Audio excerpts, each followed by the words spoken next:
Muy buenas tardes. Damos inicio a este conversatorio virtual sobre derechos humanos y objetivos de desarrollo sostenible en el ejercicio docente. En esta que es la sexta sesión que tenemos de este conversatorio, el cual va a estar orientado al tema del derecho a la imagen y a la intimidad, o derecho a la intimidad, y dentro de esto el derecho a la imagen. Esto tiene que ver con el tema de qué tipo de fotografías o de videos podemos realizar sin autorización y en qué casos necesitamos una autorización explícita, escrita, para poder tomar estas fotografías o estas imágenes. Este es un conversatorio que realizamos desde la corporación Apropiacid, aprovechando un vínculo que tenemos con el programa de Más Mujer, Más Ciencia, Más Equidad, programa del Ministerio de Ciencias y de la Organización de Estados Iberoamericanos, y a través de lo cual ha sido posible contar con el acompañamiento de la abogada Ivonne Caballero, quien ha estado orientando este conversatorio en sus diferentes sesiones. La metodología que vamos a utilizar en esta sesión va a ser similar a las anteriores sesiones. La idea es que la abogada Ivonne pues, nos va a hacer algunos planteamientos desde la perspectiva sobre todo constitucional, qué es lo que se plantea en la Constitución colombiana sobre este derecho a la imagen y este derecho a la intimidad, y a partir de eso pues lo que esperamos son las preguntas, los comentarios, las inquietudes que este tema genera para pues, plantear el diálogo con los diferentes participantes.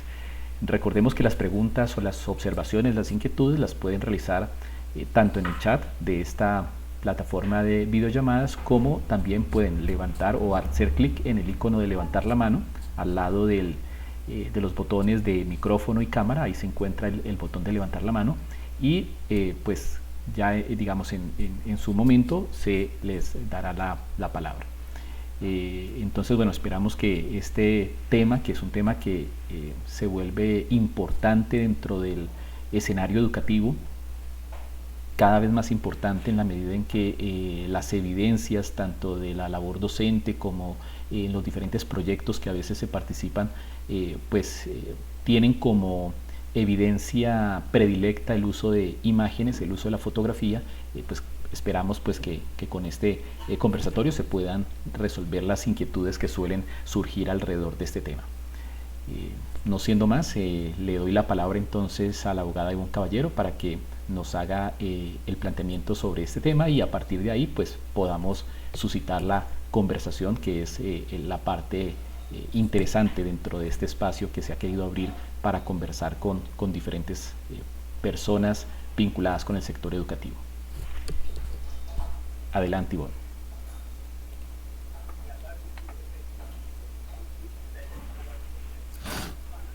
Buenas tardes a todos, espero que se encuentren muy bien y gracias, Ulises. Bueno, como lo señalaba Ulises, el tema de hoy es el derecho a la intimidad y más específicamente en lo relacionado con el derecho a la imagen. El llamado siempre es a que se realice un espacio de conversación y de participación especialmente por ustedes. Bueno, ya estoy compartiendo la presentación. ¿Me confirman si se ve, por favor?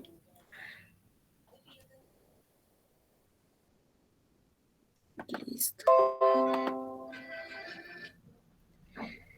Entonces, el tema del día de hoy es el derecho a la intimidad personal, y este derecho se encuentra consagrado en el artículo 15 de nuestra Constitución Política. No sé si existe alguna persona que me pueda colaborar leyendo el artículo.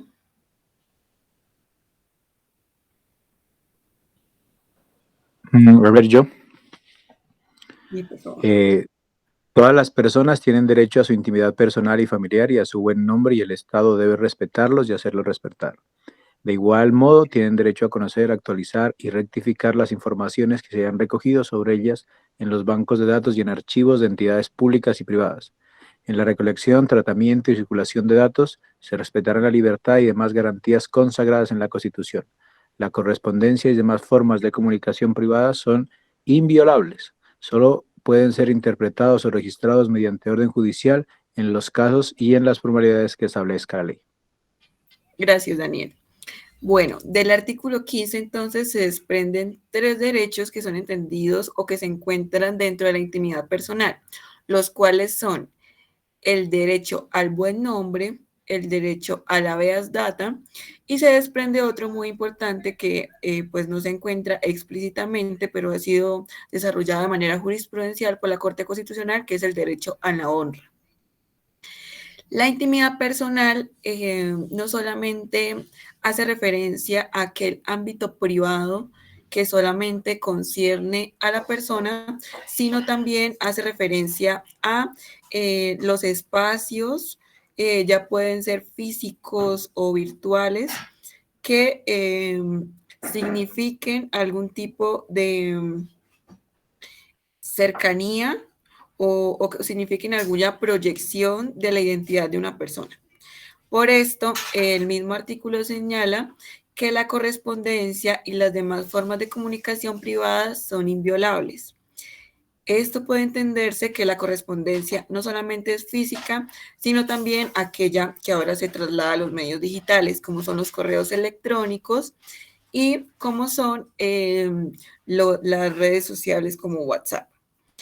¿Qué pasa con esto? Existe normatividad en el Código Penal que señala que la infracción a esta esfera privada, como son los medios de correspondencia, ya sea digitales o físicos, podrían terminar siendo no solamente la vulneración al derecho fundamental del derecho a la intimidad, sino también terminaría siendo una conducta penal que podría ser penalizada.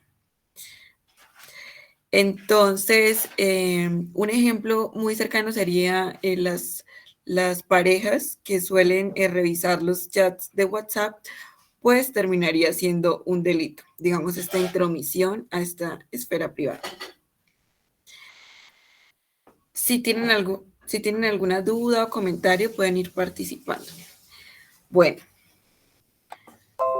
como les señalaba, el derecho a la intimidad se encuentra conformado por el derecho a la intimidad, entendido de manera general, el derecho al buen nombre, el derecho a la honra y el derecho a la habeas data. El derecho a la habeas data fue un tema particular que tratamos en la clase en la sesión del seminario pasado.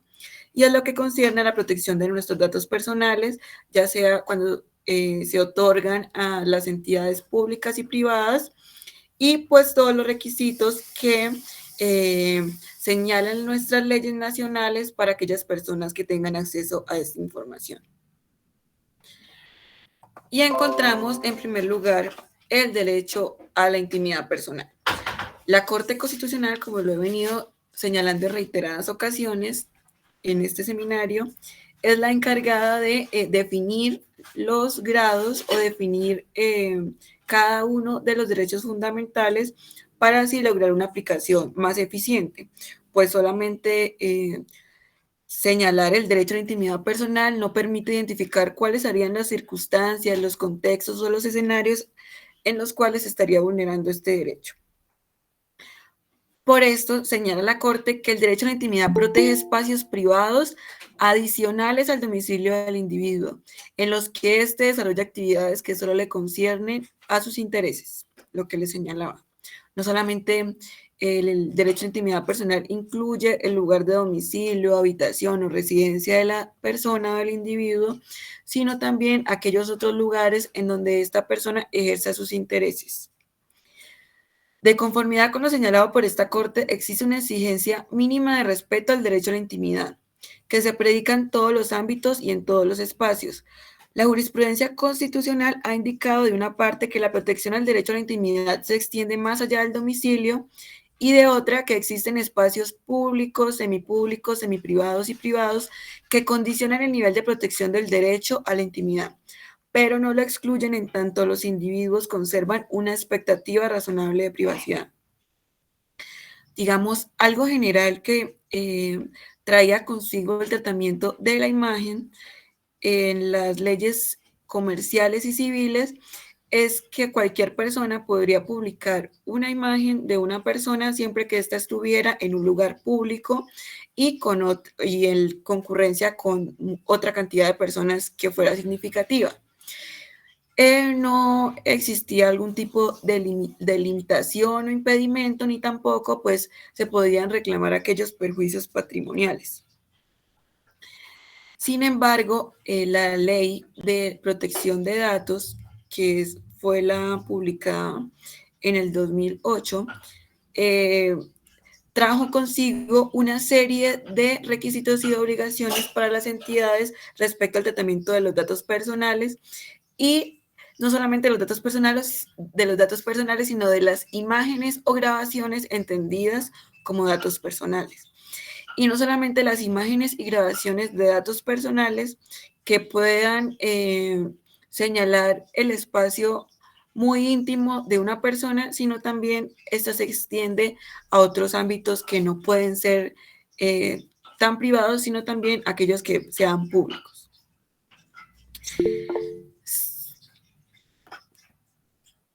¿Sí?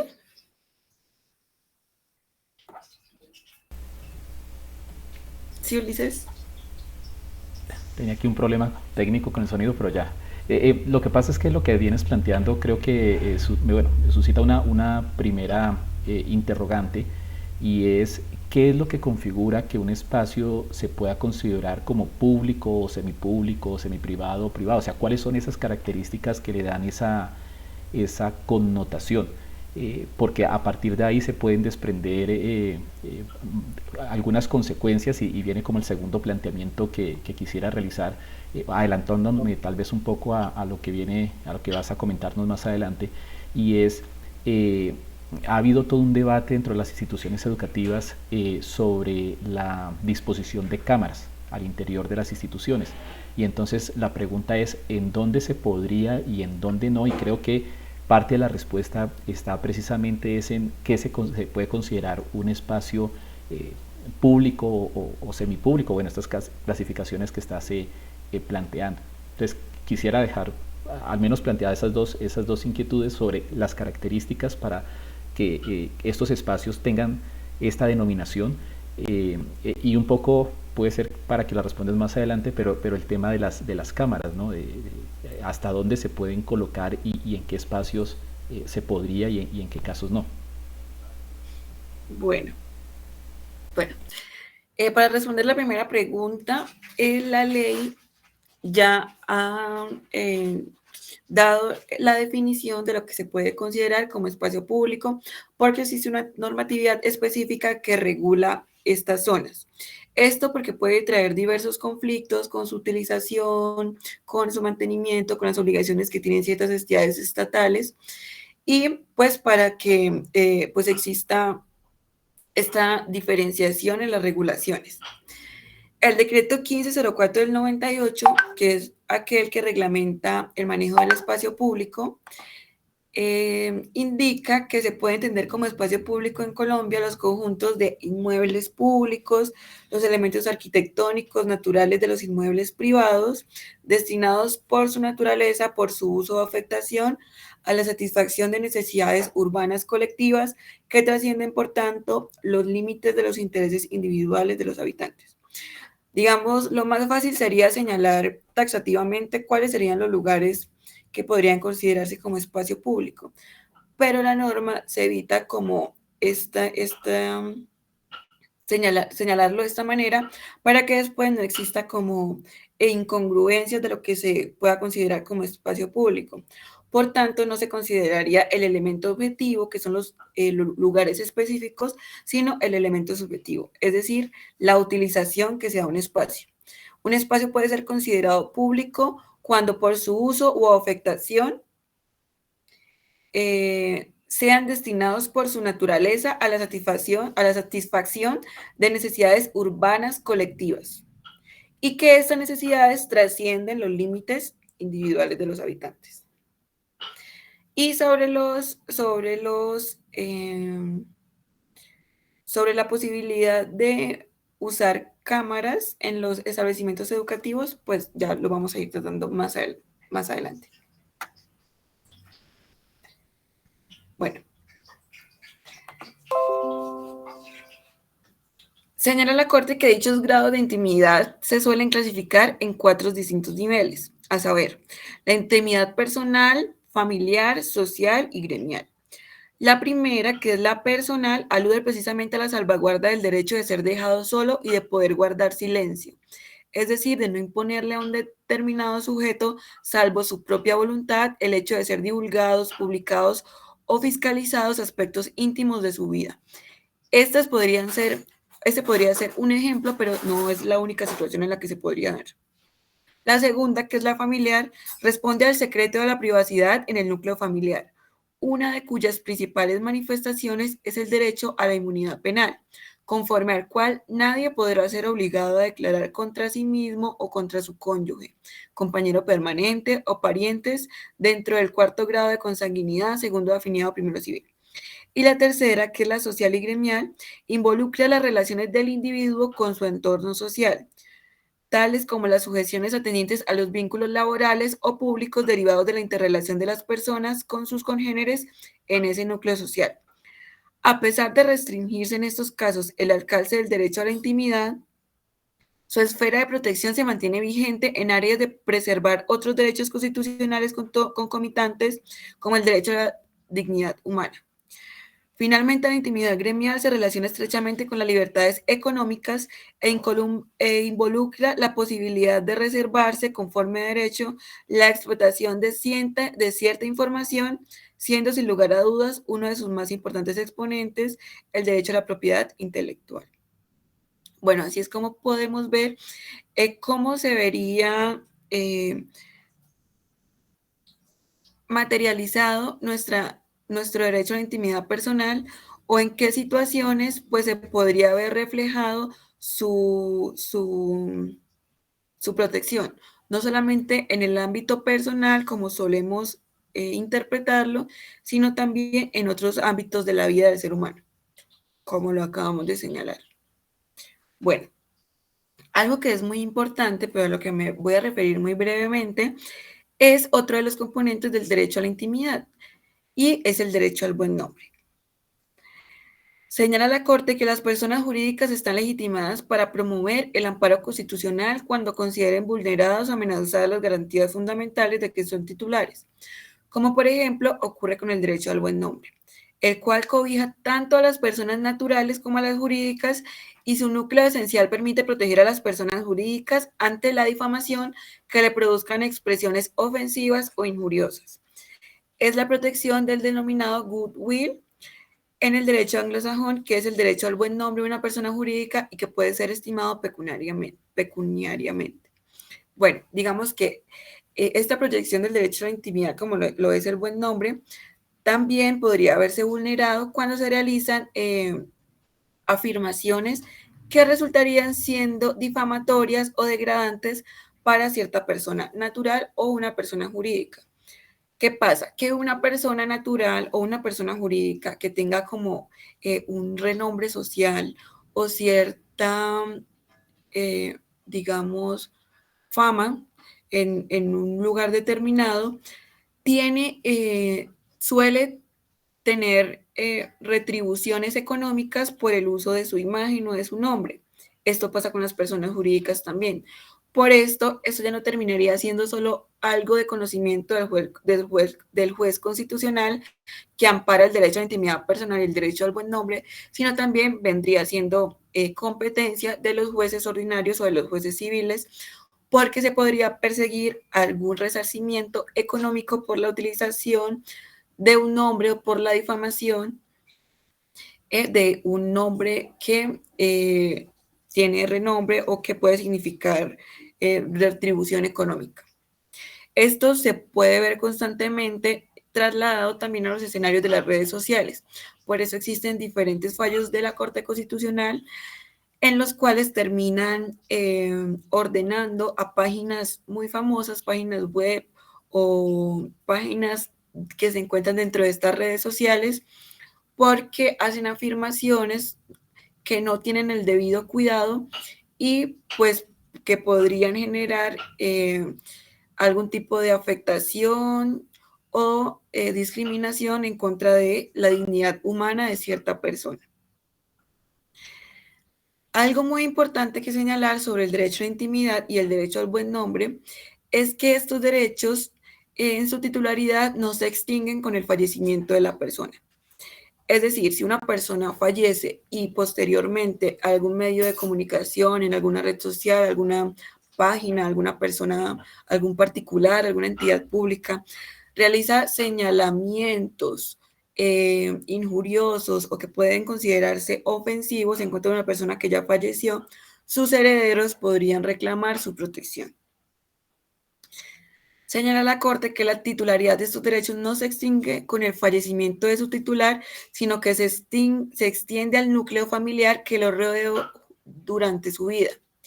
Esto se debe a que se trata de derechos de una magnitud personal incuestionable que tienen una relación intrínseca con el núcleo social más próximo al ciudadano.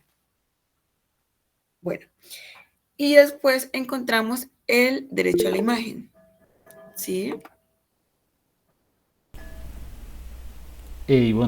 Quisiera, sobre el punto que estabas comentando del buen nombre, hacer una pregunta o plantear una inquietud, y es que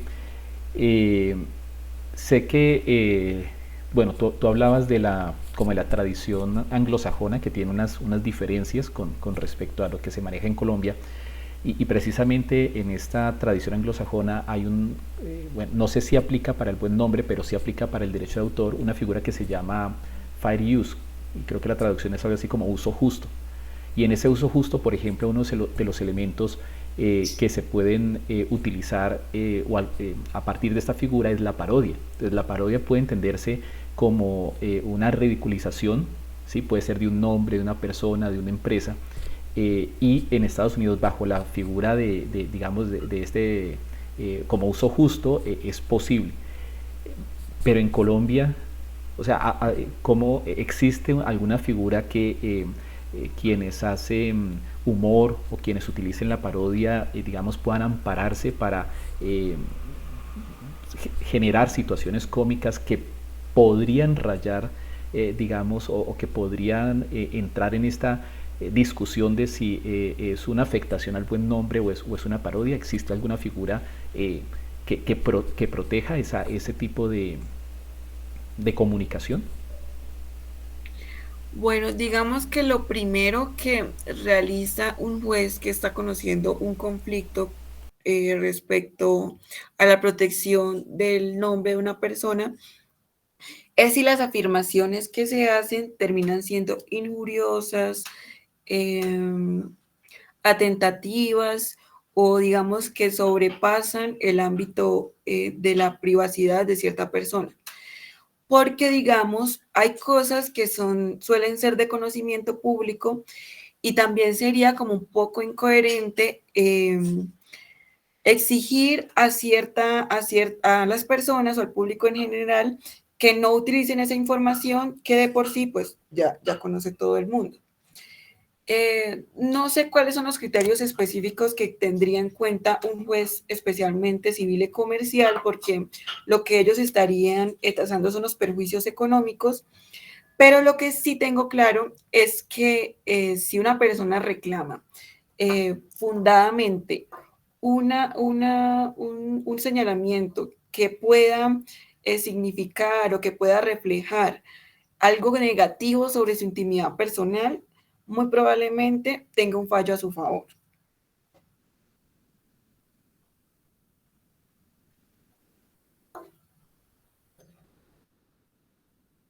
¿Listo?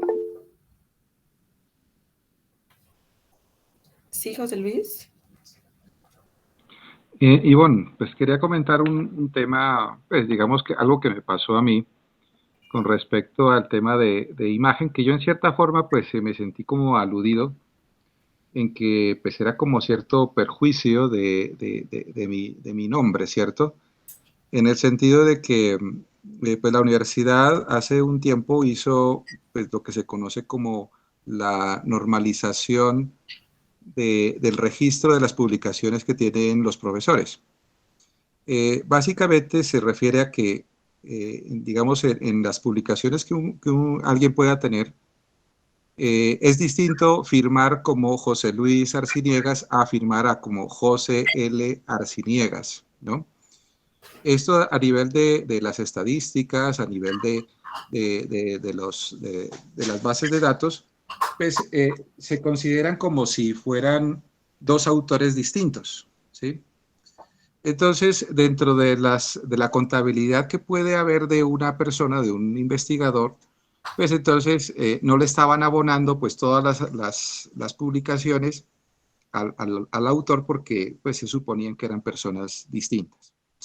Eso se soluciona haciendo la normalización, que es básicamente diciéndole que, miren, yo firmo de estas maneras en diferentes instancias y somos iguales, ¿sí? Y eso lo hace la universidad y lo hizo.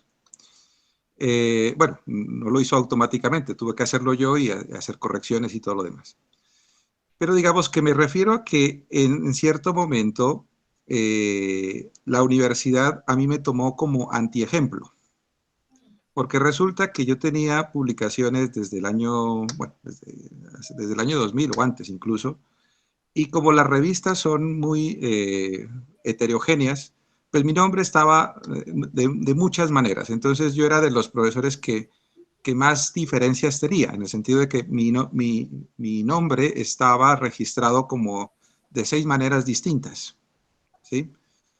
Y entonces me ponían a mí como un mal ejemplo, ¿sí? Habiendo hecho el ejercicio de haber hecho la normalización y todo lo demás. Pero luego esas presentaciones se la pasaron a todas las facultades de la universidad y yo se lo había dicho a la persona que lo presentó, que está bien presentar el caso, pero que me quiten mi nombre. O sea, digamos que eso en cierta forma es como dar un mal ejemplo. Allí se puede hablar de que vulneraron mi imagen o no. Tu imagen no específicamente, porque la imagen tiene que ver, o sea, con como el retrato de una persona a través del cual se puede identificar. Podría considerarse que el derecho al buen nombre, pero digamos, tú tendrías que argumentar, especialmente ante el ente que lo está realizando, porque ellos es necesario que se haga como la reclamación directa antes de acudir a los mecanismos judiciales, que tú te sientes vulnerado o tú te sientes, bueno, sí que tú te sientes vulnerado respecto a tu buen nombre porque consideras que este tipo de afirmaciones estarían afectando sí, lo que tú eres o alguna de tus funciones. Digamos que la carga argumentativa estaría encaminada a señalar por qué resultaría negativo para tu buen nombre que te pusieran como un mal ejemplo en esos casos.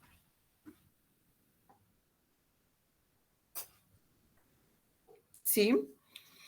Porque digamos que en un espacio académico se puede dar que se tomen ciertas, pues sí, que se tomen ciertas características, pero que tales afirmaciones no podrían encuadrar como en señalamientos injuriosos que podrían derivar en un tipo de discriminación o en algo negativo.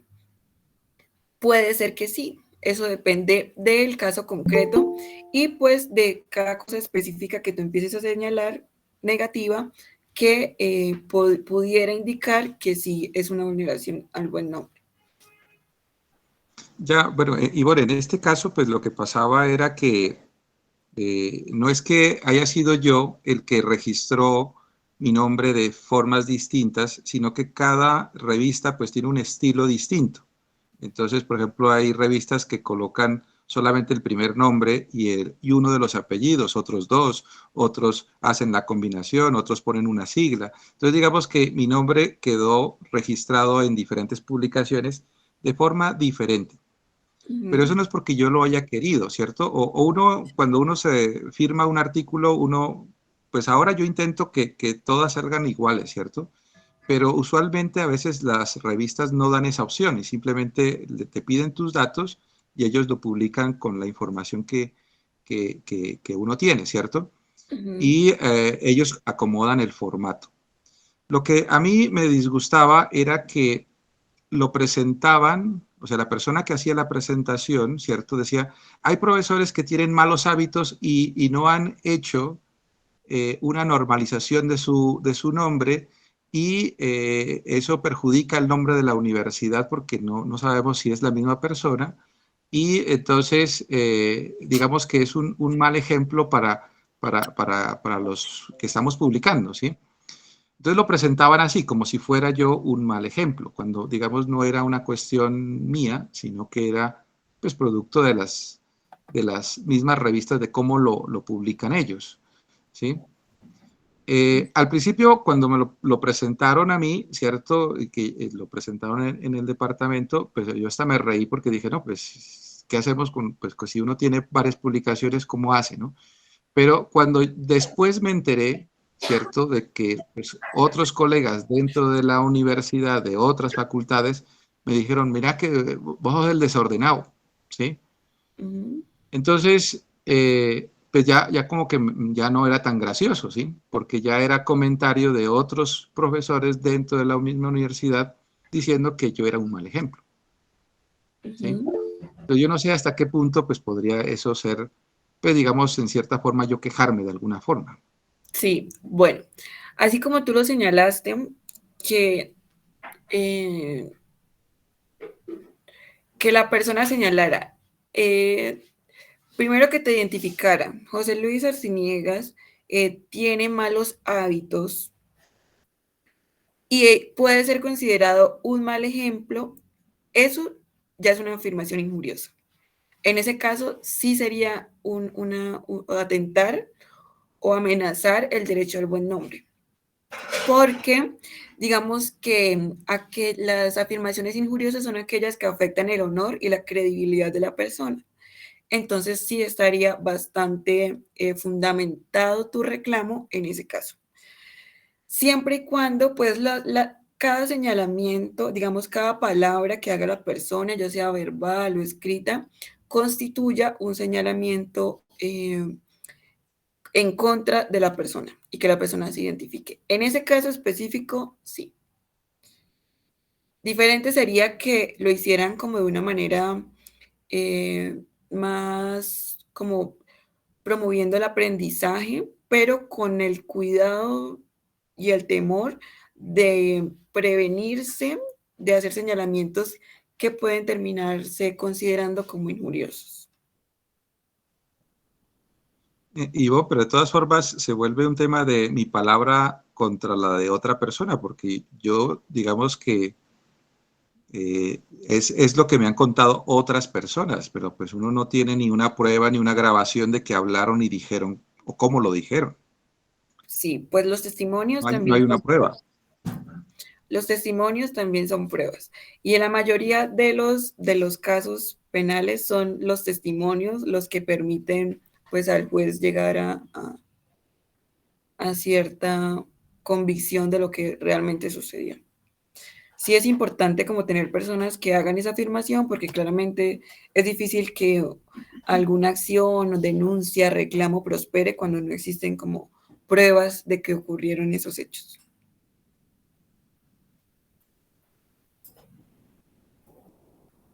Vale, gracias, Iván. No Listo. quiero dispersar más el tema. Gracias. No, José Luis, a ti. Bueno, seguimos entonces con el derecho a la imagen. La imagen se entiende como aquella representación externa de una persona, por lo general se refiere al retrato, pues la apariencia física tiende a ser el aspecto más característico de una persona. La Ley 1581 del 2012, el estudio de esta materia exige considerar la imagen de las personas como un dato personal, de la siguiente manera. Las imágenes se encuadran dentro del concepto de dato personal y en consecuencia les resulta aplicables el régimen de protección de datos personales previsto en la Ley 1581 del 2012. Así lo dijo la Superintendencia de Industria y Comercio, la SIC, en el concepto número 33980 del 2 de abril de 2013. También se indica que la Ley 1581 del 2012 establece el deber de los responsables del tratamiento de datos personales de fijar unas políticas para dicho tratamiento. Su relevancia radica en que el incumplimiento de este requisito puede generar la revocatoria de la autorización. Bueno, digamos anteriormente, antes de la Ley 1581 del 2012, las entidades públicas, privadas, las personas jurídicas o las personas naturales, podían tomar retratos o imágenes de ciertas personas y no necesitaban ningún tipo de autorización. Así que una persona, al ver que estaban utilizando su propia imagen para publicaciones, propagandas o algo que tuviera consecuencias económicas, esa persona podría reclamar ante la jurisdicción ordinaria, esto es por la ley civil y comercial, su licencia, una licencia del uso de la imagen. Y así pues que le reconocieran económicamente la explotación de su imagen. ¿Qué pasa? Después de la ley 1581 del 2012, las imágenes o fotografías, al ser una expresión o una identificación de una persona, pueden y empiezan a ser consideradas como un dato personal. Por esto terminan estando sujetas a toda la normatividad y a todos los reglamentos señalados para los datos personales, en especial los que vimos en el habeas data. Esto es, se tiene en cuenta que existen varios titulares dentro del tratamiento, bueno, varios titulares no, sino que existen varios intervinientes en el tratamiento de los datos personales y también consideradas pues las fotografías y las imágenes.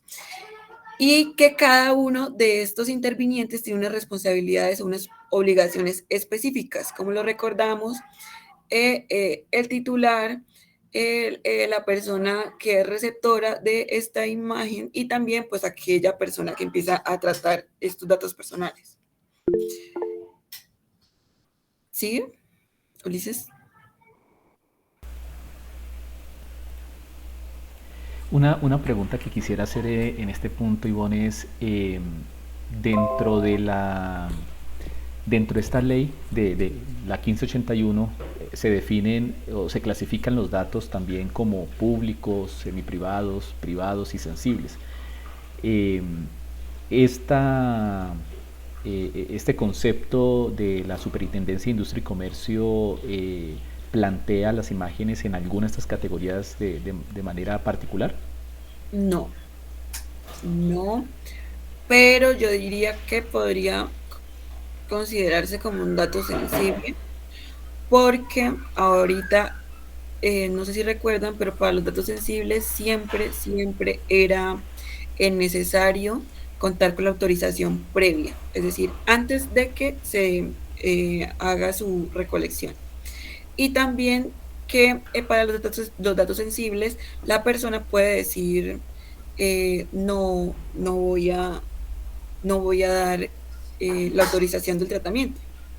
Pero entonces esto significaría que no habría ningún escenario o condición en el que se pudieran tomar fotografías de personas sin que se requiera la autorización. Cuando no identifica a una persona. Es decir, yo puedo hacer un comercial sobre mis orejas, pero no se ve el resto de mi rostro. Si no permite la identificación de una persona, no se podría considerar como un dato personal. ¿Sí, José Luis? Sí, la inquietud también va con respecto a los menores de edad, porque yo, por ejemplo, he visto que pues, en noticieros o, digamos, siempre se trata de no mostrar imágenes de niños porque, pues, en cierta forma es protección de la información que pueden tener, ¿cierto? Y en nuestro caso, digamos, pensando en el proyecto, nosotros vamos a interactuar con niños. Entonces, en nuestro caso, digamos, si nosotros sacamos unas fotografías a un aula con unos niños, tendríamos que, en cierta forma, hacer lo que siempre hacen, difuminar las imágenes o algo así para que no se vean los rostros o algo así, o qué está permitido y qué no está permitido. Ah, listo. Bueno, digamos que esta acción no sería absolutamente necesaria porque digamos que el requisito de la autorización previa también puede darse de forma verbal. Por eso, pues una persona cuando va a tomar fotografías tiene la potestad de decir, voy a tomar tales fotografías con el fin de subirlo a la página de nuestro colegio. Y si no hay una persona que se oponga, pues se entendería que se está otorgando la autorización. Lo importante de esto es que la ley, la 1581 del 2012, dice que se debe guardar constancia de la autorización. ¿Esto para qué? Para posibles conflictos futuros. Entonces, la constancia, digamos que podría ser hasta un mismo video o algo escrito, pero si no se quiere cumplir con la mera formalidad, no es absolutamente necesario, pero es como más por cuidado. Y más cuando se trata de niños, ¿no? Pero tampoco es que sea algo tan restrictivo como para llegar a limitar la sola aparición de los niños en fotografías. Solo que debe tenerse cierto cuidado y pues algo simple podría ser señalar inicialmente que se van a realizar esta toma de fotografías y cuál es el fin.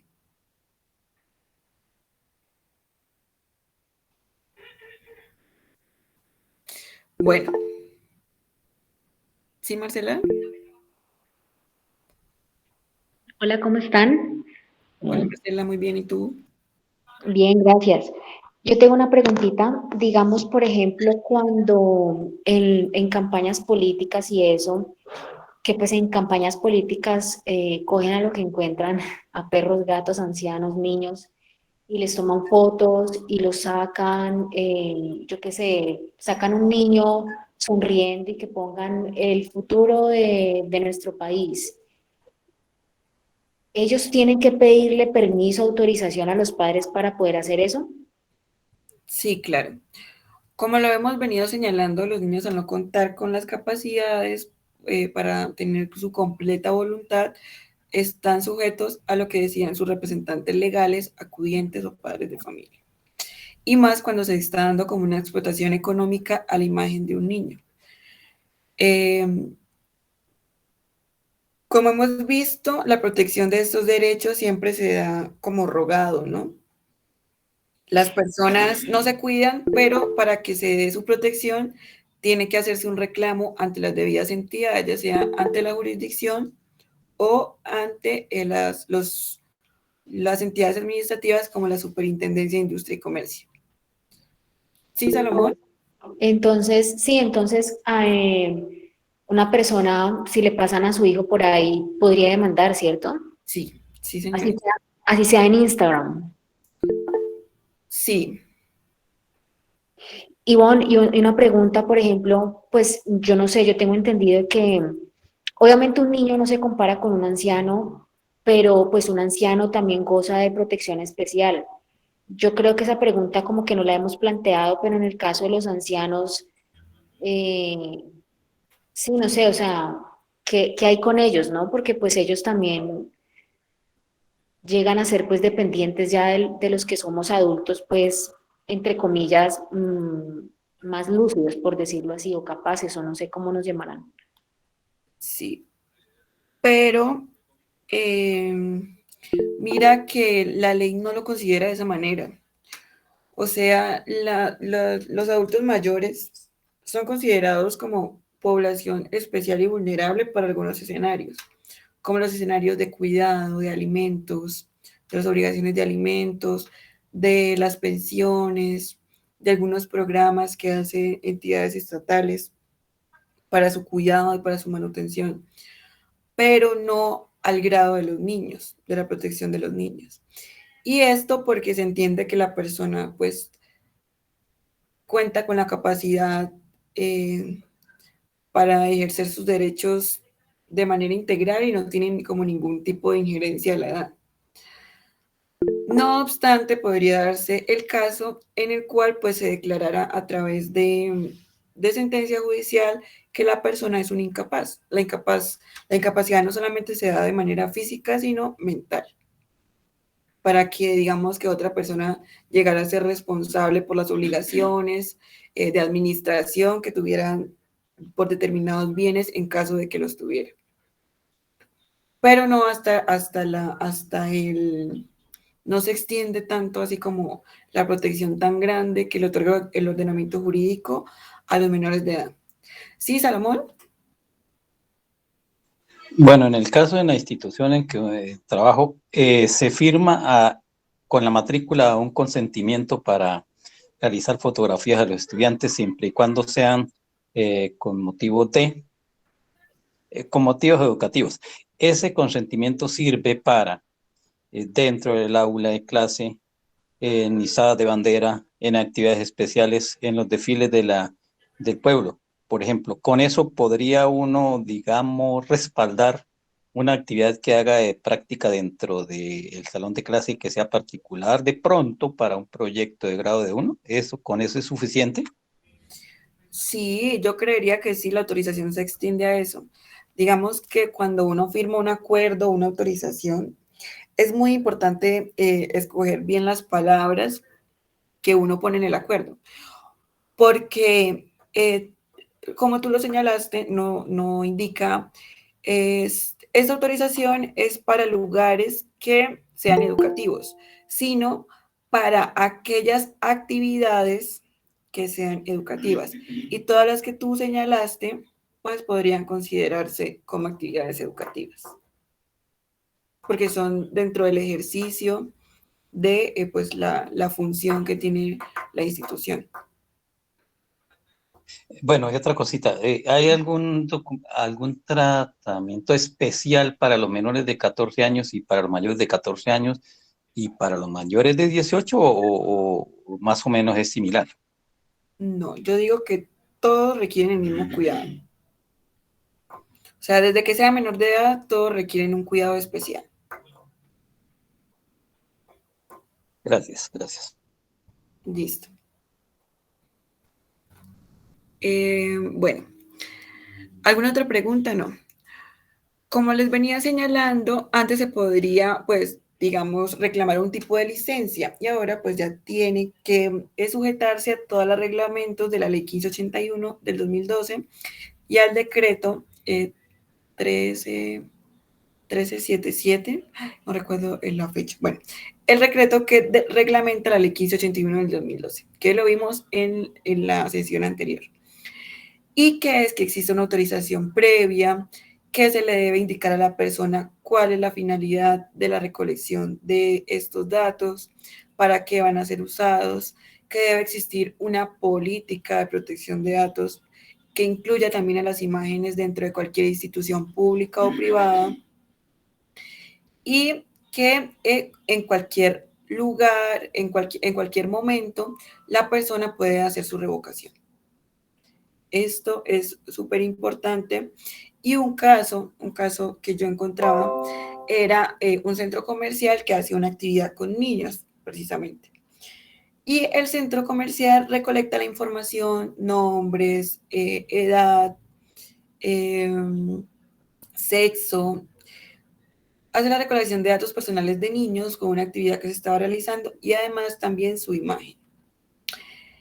Ocurrió que uno de estos niños que estaba participando de la actividad, pues no puso su información completa, sino creo que solo puso su nombre, pero también iba su imagen.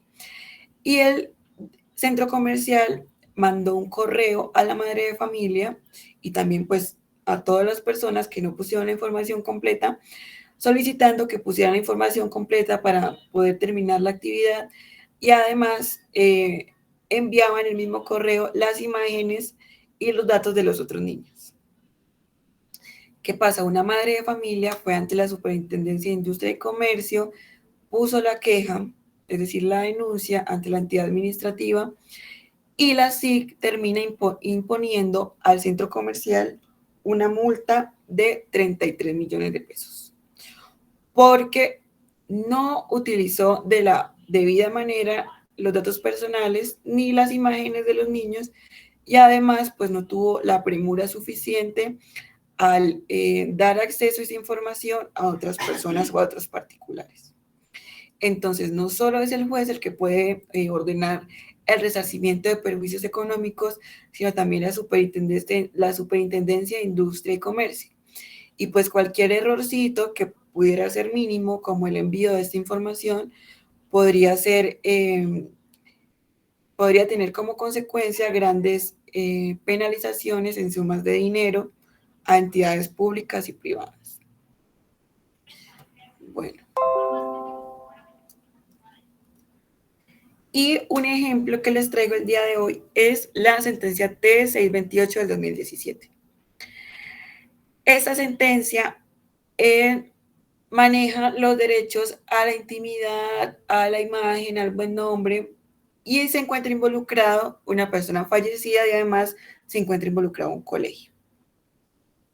¿Qué pasa? El señor Robert Urrego Ramos, padre de Sergio David Urrego Reyes, demanda no solamente en primer lugar, demanda al colegio, era un gimnasio campestre de Bogotá, Colegio Gimnasio Castillo Campestre, porque su hijo se suicida desde un quinto piso de un centro comercial el 5 de agosto del 2014. ¿Por qué? Porque este muchacho era homosexual, tenía una pareja dentro de su colegio, y pues en una oportunidad una alumna del colegio se encuentra a este alumno con su pareja besándose y pues hace esto como un escándalo.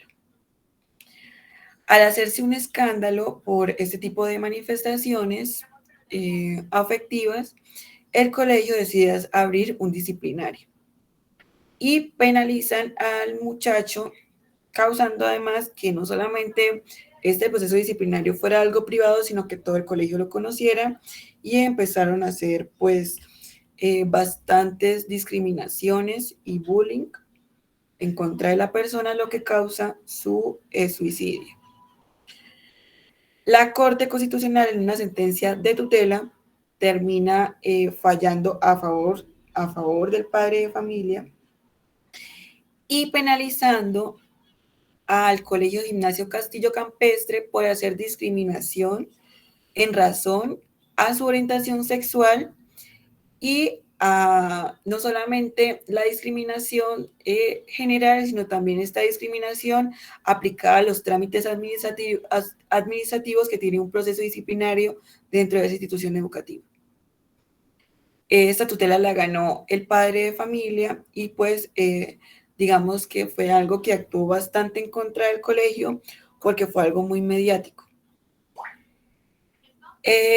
Esta sentencia, que las T628 de 2017, trae a colación esa sentencia en donde se condena a este colegio por esta discriminación, y además lo que está reclamando el padre de familia es que con la historia de discriminación de este muchacho y su suicidio, pues se intentaba realizar un registro filmográfico o una producción cinematográfica teniendo como núcleo esta historia.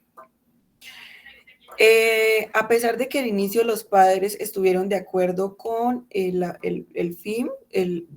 con filmar esta historia, nunca se otorgó una autorización escrita para que se pudiera usar el nombre del muchacho. No obstante, Gustavo Nieto Roa y la productora LAPSSAS deciden realizar la producción de la película, la cual se llamó Mariposas Verdes. En primera instancia, el juez dice que no ampara la solicitud del padre de familia porque no se ha publicado la película, y lo que se publicó fue un libro, porque también pues un autor publicó la historia a través de un libro llamado Mariposas Verdes, y que igual el libro ya había sido publicado. Digamos que en algunos requisitos de procedencia de la acción de tutela es importante que no exista daño consumado o hecho superado. Esto quiere decir que la vulneración o la amenaza ya se haya ocasionado, porque de nada serviría tener un fallo que ampare algo que ya no se puede resarcir. Digamos que ya sería como competencia de otros mecanismos judiciales.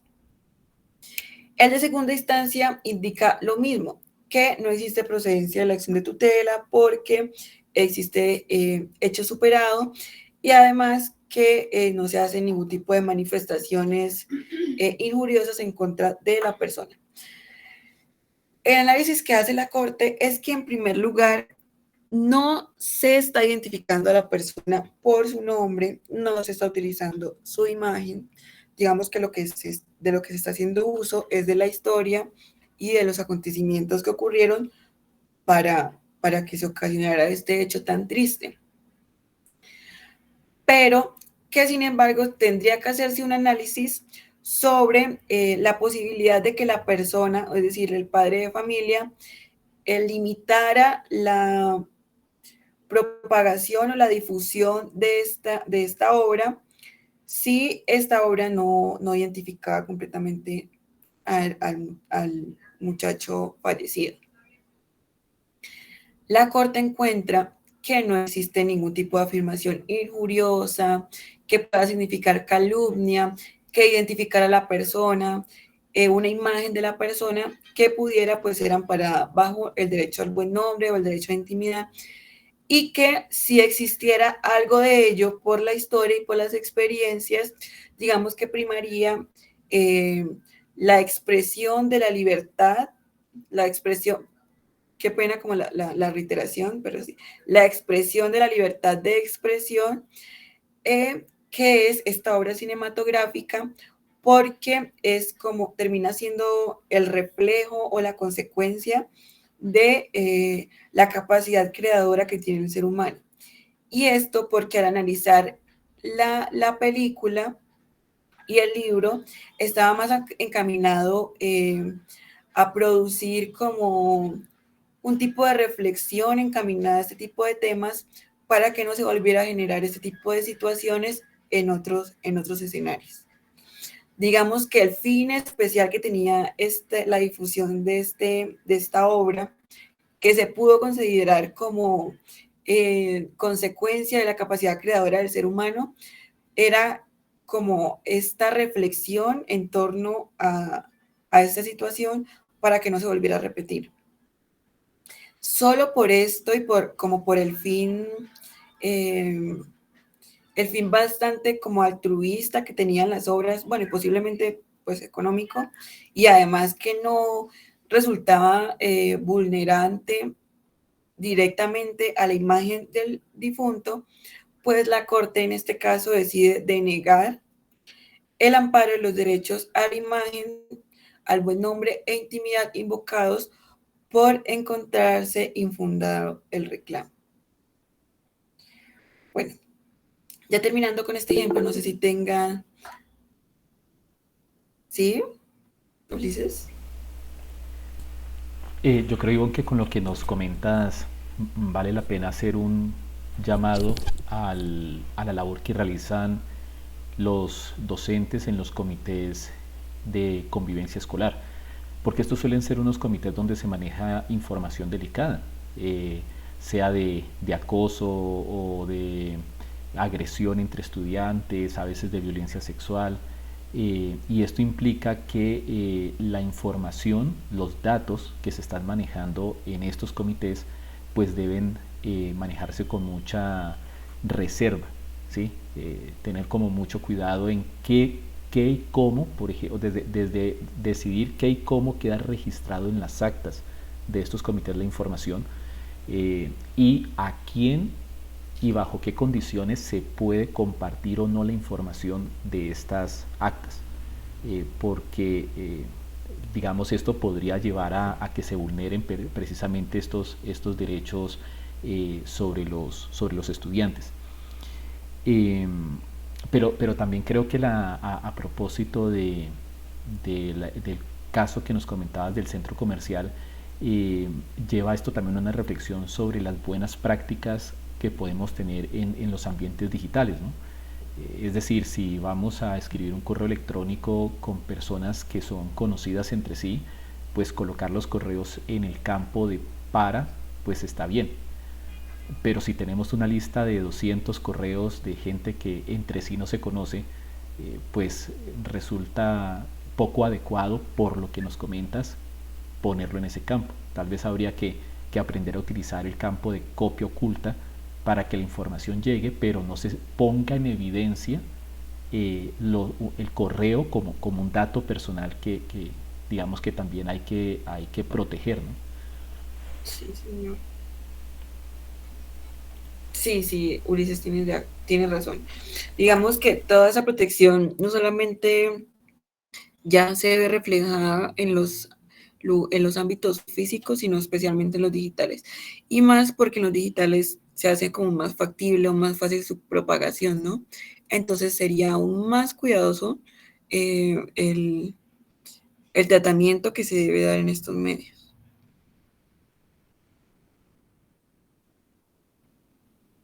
¿Alguien más tiene alguna otra pregunta?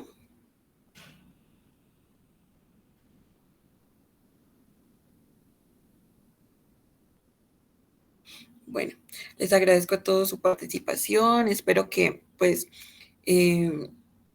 hayan entendido un poco lo que significa el derecho a la intimidad y en qué casos podríamos pues solicitar esta protección.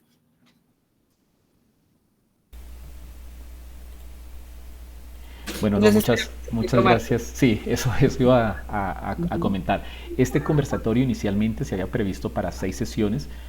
Sin embargo, mirando el desarrollo que se tuvo de la sesión anterior sobre datos personales, se quiso proponer una sesión adicional para abordar este tema de la imagen como un aspecto particular y de la intimidad como un tema particular que podría ser de interés. En razón a ello, digamos que vamos a tener una sesión adicional que tendremos dentro de 8 días. Con esa sesión cerraríamos este conversatorio virtual. Y va a ser una sesión que va a estar destinada hacia los mecanismos o las acciones que encontramos en el mismo ordenamiento jurídico para hacer reclamaciones sobre los derechos, sobre precisamente estos derechos que hemos venido viendo en las diferentes sesiones, ¿no? El derecho a la educación, el derecho de los menores de edad que prima sobre los demás, el derecho a los datos personales, bueno, todos estos derechos que hemos estado mirando. Entonces, ¿cuáles son esos mecanismos? Porque habitualmente conocemos o nos viene a la mente muy rápidamente la tutela, pero existen otros que también digamos que tienen su aplicación en casos particulares y que creemos de importancia darlos a conocer.